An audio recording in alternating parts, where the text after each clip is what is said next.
자카르타 연합의 아름다운 아침입니다. 다 함께 사도신경으로 신앙 고백하겠습니다. 전능하사 천지를 만드신 하나님 아버지를 내가 믿사오며 그 외아들 우리 주 예수 그리스도를 믿사오니 이는 성령으로 잉태하사 동정녀 마리아에게 나시고 본디오 빌라도에게 고난을 받으사 십자가에 못 박혀 죽으시고 장사한 지 사흘 만에 죽은 자 가운데서 다시 살아나시며 하늘에 오르사 전능하신 하나님 우편에 앉아 계시다가 저리로서 산자와 죽은 자를 심판하러 오시리라. 성령을 믿사오며 거룩한 공회와 성도가 서로 교통하는 것과 죄를 사하여 주시는 것과 몸이 다시 사는 것과 영원히 사는 것을 믿사옵나이다. 아멘.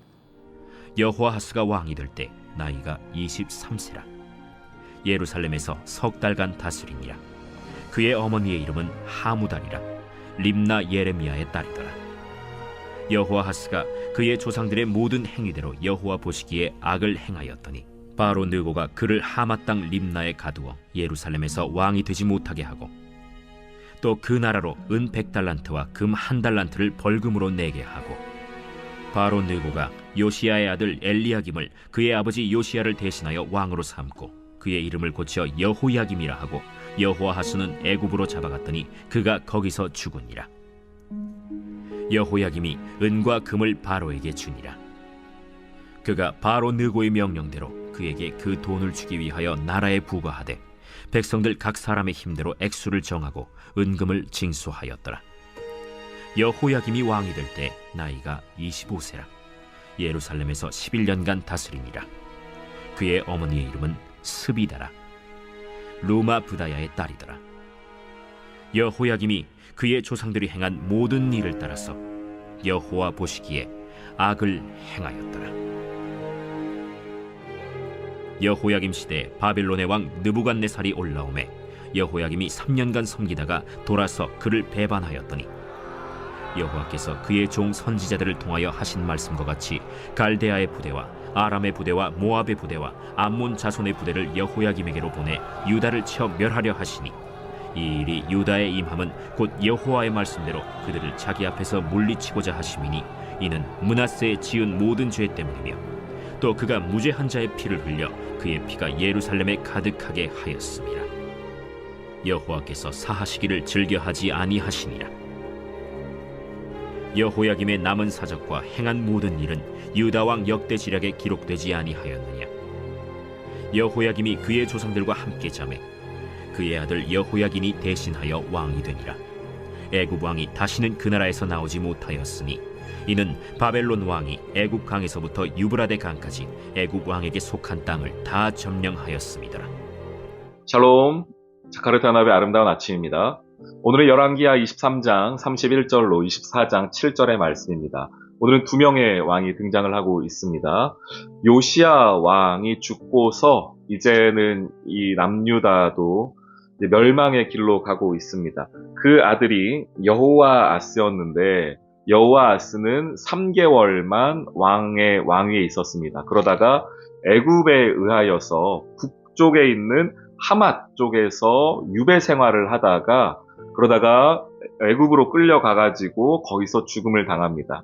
그리고 왕이 없는 상황 속에서 다른 아들, 요시야의 다른 아들인 엘리야김 혹은 여호야김이라고 하는 요시야의 다른 아들이 왕이 되어서 이 나라를 다스리게 됩니다. 두 왕이 지금 나오고 있습니다. 한 사람은 여호아하스, 한 사람은 엘리야김, 우리가 일반적으로 여호야김이라고 하는 이 왕입니다. 이 두 아들 모두가 이 요시야의 아들이었습니다. 이 두 왕의 차이점은 무엇을 보여주고 있냐면 누구를 섬겼는가, 누구의 힘이 더 셌는가를 보여주고 있습니다. 무슨 말씀이냐면요, 이 첫 번째 여호아하스, 요시야가 죽고 난 다음에는 애굽이 조금 더 득세했습니다. 애굽이 조금 더 힘이 셌습니다. 그래서 33절 보시면 바로 느고가 그를 하마 땅 림나에 가두어 예루살렘에서 왕이 되지 못하게 하고서 그 나라로 은 100달란트, 금 1달란트를 벌금으로 내게 했다. 이렇게 나오죠. 바로니까는 애굽 왕입니다. 지금 아수르, 애굽, 그리고 바벨론 이렇게 세 나라가 패권을 두고서 경쟁을 하고 있을 때였습니다. 물론 전통 강호, 원래 강한 나라는 애굽이었지만 애굽이 조금 잦아들고 그 사이를 아수르가 치고 올라왔죠. 아수르가 그 힘을 강력하게 가져서 북이스라엘도 멸망시켰습니다. 그런데 아수르가 조금 잦아들면서 바벨론이 힘을 더 키우기 시작합니다. 바벨론이 힘을 키워오니까 바벨론의 팽창을 막기 위하여서 아수르하고 애굽이 함께 힘을 합칩니다. 그러는 중에 오늘 이 여호아하스가 왕이 된 겁니다. 그래서 지금 현재 이스라엘은 그 힘이 별로 없어요. 그래서 바로 애굽 그리고 애굽과 플러스 아수르까지 함께 하여서 이미 이제 나라의 통제권을 그들에게 넘긴 상황이 되고 있습니다. 여호야하스가 왕이지만 자기 마음대로 왕도 되지 못하고 33절에 보시면 하맛 땅 림나라고 나오죠. 이스라엘로 따지면 북쪽에 있는 땅입니다. 우리 하맛 어귀에서 애굽 하수까지 이런 표현이 등장하는데 하맛은 북쪽, 애굽 하수는 남쪽입니다. 그러니까 이스라엘 전체를 표현할 때에 우리 단에서 부엘세바 이런 표현도 있죠. 마찬가지로 하맛에서부터 애굽 하수까지 이 북에서 남쪽을 표현하는 것입니다. 그 북쪽까지 끌려가가지고 지금 여호아하스가 왕이 되지 못하는 상황, 그러다가 결국은 애굽으로 끌려가 버리는 상황입니다. 이때는 누가 강력한 힘을 가지고 있었는가? 애굽이 지금 힘을 가지고 있었는데 그 다른 3개월 지난 다음에 왕이 되는 여호야김 때에는 그 엘리야김이죠. 그때는 누가 힘을 발휘했냐면 이제 바벨론이 완벽하게 힘을 갖춥니다.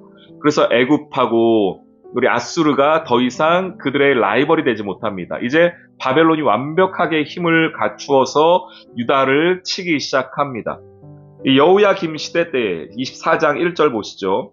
여호야김 시대에 바벨론의 왕 느부갓네살이 올라오매 여호야김이 3년간 섬기다가 돌아서 그를 배반하였더니 이렇게 말합니다. 7절 애굽 왕이 다시는 그 나라에서 나오지 못하였으니 이는 바벨론 왕이 애굽 강에서부터 유브라데 강까지 애굽 땅에게 속한 모든 땅을 점령하였음이라. 이제 모든 패권이 바벨론에게로 넘어간 것입니다. 이제 남유다도 도와줄 사람이 없어요. 애굽이 아수르가 그들을 도와줄 수가 없습니다. 이제 여호야김 뿐 아니라 그 앞에 왕이었던 여호아하스부터 시작하여서 왕이라는 이름은 있으나 이제 실제적으로 나라의 주권은 거의 넘어갔다고 보아도 상관이 없습니다. 그런데 이렇게 된 이유가 있다는 겁니다. 3절 이 일이 유다에 임함은 여호와의 말씀대로 그들을 자기 앞에서 물리치고자 하심이니 이는 므낫세에 지은 모든 죄 때문이며 또 그가 무죄한 자의 피를 흘려 그의 피가 예루살렘에 가득하게 하였음이라. 여호와께서 사하시기를 즐겨하지 아니하시니라. 이렇게 된 것이 바벨론이 갑자기 힘을 키웠고 애굽과 아수르가 힘을 잃은 것이 단순히 정치적인 문제가 아니라 결국 이 모든 역사 그리고 이스라엘의 심판과도 같은 이 상황은 누구로 인한 것인가? 결국은 하나님께서 이 모든 상황들을 이끌어가고 계시다는 겁니다. 우리의 모든 역사의 주관자가 하나님이심을 다시 한번 보여주고 있는 것이죠. 바벨론이 강할 수도 있고요. 애굽이 아수르가 강해 보일 수도 있습니다. 그러나 우리가 놓치지 말아야 하는 것은 그 눈에 보이는 그 상황이 아니라 그 뒤에서 모든 역사를 주관하시고 움직이시는 하나님을 우리가 보아야 합니다. 여러분 삶에서도 마찬가지입니다. 저의 삶에서도 마찬가지이고요. 내 삶에 일어나는 그 상황, 그때의 어떤 일들은 단순히 그것으로 끝나는 것이 아니라 그 일로 말미암아 하나님께서 하시고 싶은 말씀이 있으신 것이고 움직이고 싶으시는 하나님의 계획이 있습니다. 우리는 그것을 놓쳐서는 안 됩니다. 하나님을 믿는다는 것은 역사의 주관자로서의 하나님을 놓치지 않는 것이며 동시에 그 역사 속에 하나님의 백성인 내가 살아가고 있기 때문에 나의 삶에 대한 하나님의 계획을 놓치지 않는 것을 말합니다. 이렇게 해서 이제 여호아하스, 여호야김, 그리고 그 뒤에 여호야킨, 시드기야 이렇게 하면은 이제 25장이 마무리가 됩니다. 얼마 남지 않았죠. 이 멸망해가는 이스라엘 속에서도 여전히 하나님은 하나님의 주권을 보여주고 계십니다. 그러면서도 하나님은 그들을 다시 돌이키시고 회복시키실 것도 계획하고 계시죠. 오늘 여러분 삶에 하나님이 주인 되시기를 기도하십시오. 하나님이 내 삶의 왕이시며 내 삶의 계획자라는 것들을 놓치지 마십시오. 그것을 믿고 순종하며 오늘 이 하루도 주인 되신 주님과 함께 승리하는 하루 되시길 주님의 이름으로 축원합니다. 아멘. 오늘의 기도. 역사의 주인이신 하나님, 애굽과 바벨론이 강해 보여도 그 뒤에는 심판자이시며 주관자이신 하나님이 계심을 믿습니다. 오늘 나의 삶에서 그 주님을 기억하며 주님의 주권을 믿고 따르는 은혜를 주세요. 주님 보시기에 합당한 하루 되기를 소망합니다. 예수님의 이름으로 기도합니다. 아멘.